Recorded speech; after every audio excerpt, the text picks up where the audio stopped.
Saudara, meski tahun telah berganti, namun harga bahan pokok di Makassar tak juga turun. Harga bahkan cenderung semakin naik. Dari pantauan harga sembako di Pasar Terong, Makassar, harga telur ayam alami kenaikan tertinggi.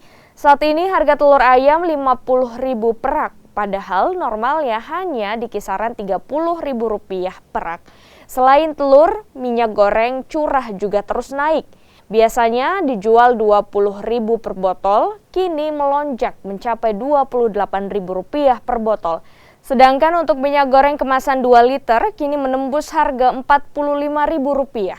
Warga pun kian mengeluhkan dengan naiknya harga kebutuhan pokok. Paling terbawah 38.000. Itu sekarang di awal tahun berapa dia? Mulai dari akhir tahun sampai awal tahun 50.000. 50.000. Per apa itu? Per satu rak. Satu rak. Itu kenapa bisa naik begitu kita tahu? Ada yang bilang adanya bansos. Oh. Tapi kalau untuk pembeli yang sekarang dari pembeli bagaimana? Kalau dari pembeli agak menurun. Menurun berapa persen sih? Bisa dibilang 50% lah.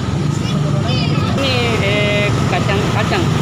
Apalagi Pak? Ya, biasanya ini saya belikan ini 25.000, sekarang sudah 30. Kalau ini?